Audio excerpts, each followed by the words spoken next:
decided to start a new segment because who doesn't love some major gossip, right? Okay, this is gonna be about all the shit I hear behind the bar that I don't even want to know, the things I am asked behind the bar that are irritating as fuck, and I will not use real names because I guarantee some people might be a little concerned right now since I do work at one of the busiest bars in our town and I do know way too much about everybody. Let's get started.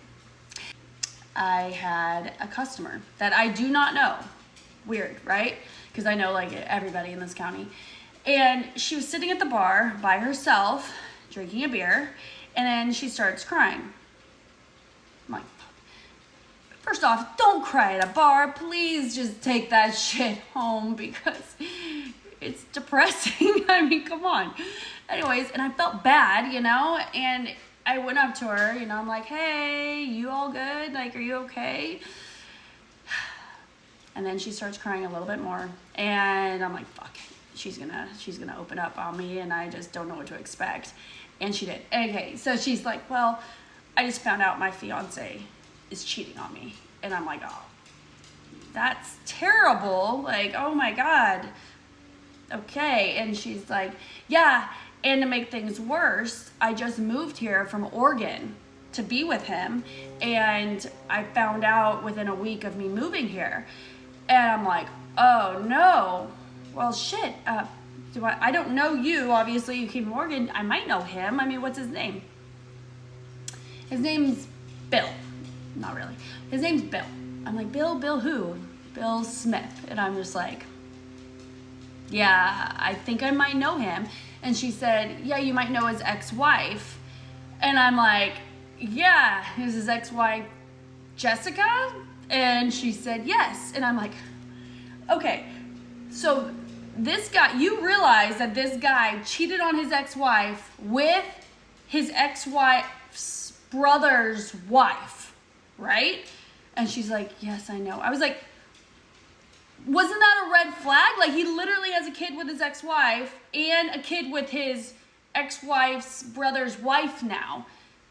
And she's like, yeah, but he said he changed. And I'm like, okay, all right. Well, I don't know if I would move out of a different state to this guy's house that has this sort of track record, but okay, so how'd you find out that he cheated on you?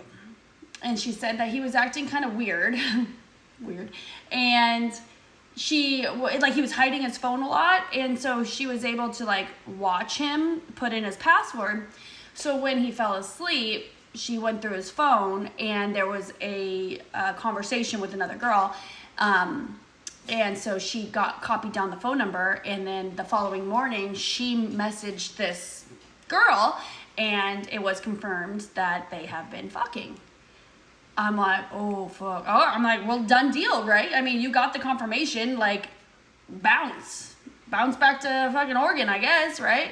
And she's like, well, it gets worse. I'm like, how the fuck is this good? What do you mean? You're not pregnant, right? You don't have a kid with him. And she's like, no, but I let him borrow $25,000 from me for a venture that he was going to start. And I'm like, you're never getting that money back. Like, and don't just stay with him because you want this money back, right? And she's like, but I love him. And I'm like, oh, fuck, this chick's going to stay. So then I just realized, like, whatever sort of advice I'm giving her, she's not going to listen, you know? And so shortly after that, I did hear through the grapevine, because I know everybody, that she did stay with him. They're still together. And I'm sure he's never going to cheat on her ever again, because he's a changed man. But moral of this story is, well, there's a few morals, but don't fucking cry at a bar. That's annoying. That's not even just annoying to the bartender, but to all the patrons. Like, yeah, your life might suck. Just cry at home like everybody else.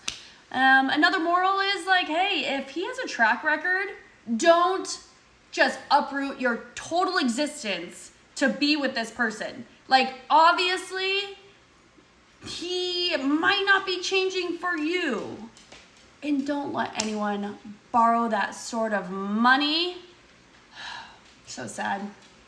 Anyways, stay tuned. I got so many more stories.